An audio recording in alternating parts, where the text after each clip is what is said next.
1945年、米国の平均的な男女を象徴する彫像が2点、アメリカ自然史博物館で展示されました。数万人の若い男女の測定をもとに制作され、ノーマンと名付けられました。同年、ノーマの生き写しを探すコンテストが開催されました。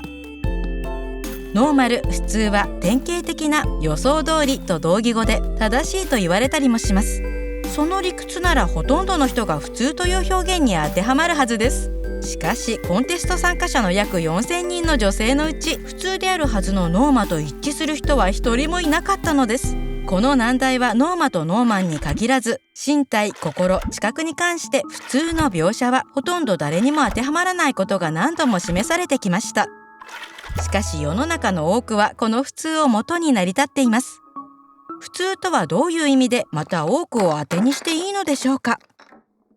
統計学において正規分布は釣り鐘型の曲線に沿って分布する値の集合です。すべての値の平均は中央に位置し、その他の値は大抵釣り鐘の膨らんだ範囲内に収まっています。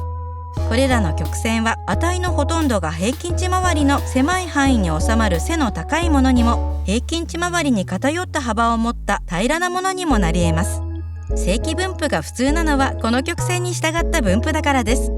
普通とは単一のデータ点ではなく、多様性の一つのパターンを示します。身長など人間の特徴の多くは正規分布に従います。とても背の高い人やとても背の低い人もいますが、ほとんどの人は全体の平均に近い値です。統計学以外で普通とはしばしば平均値、つまり釣り鐘の最も高い部分から取り出した単一の数値を指し、正規分布の微妙な値の違いを全て排除して示すことが多いようです。ノーマとノーマンのプロポーションはこの平均値から作られています。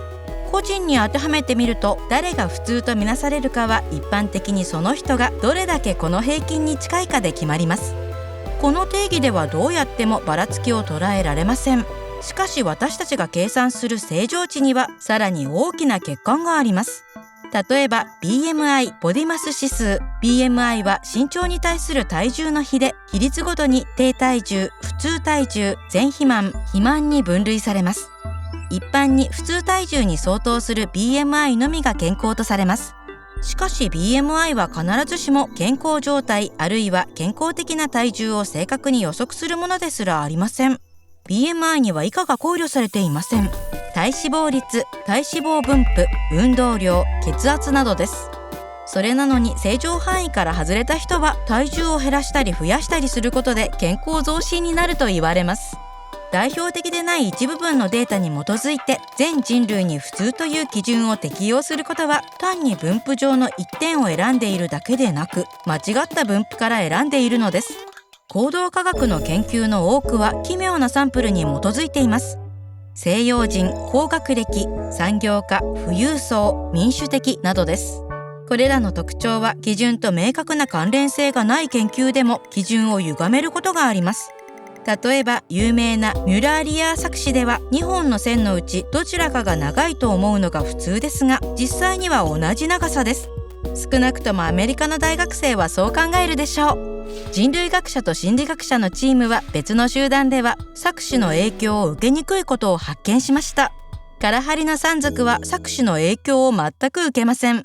このような限定的もしくは不正確な普通の定義が人々の生活に影響を与える決定に使われると実害が生じ得るのです。歴史的にもそのような普通の概念は大きな影響力を持っています。20世紀初頭の優生学運動では、普通という概念が普通でないとされた人々に対して排除、暴力、絶滅を正当化する武器として使用されました。今日に至るまで人々はしばしば標的とされ差別されることがあります。障害、精神的な問題、性的指向、性同一性、普通ではないとみなされる特徴によってです。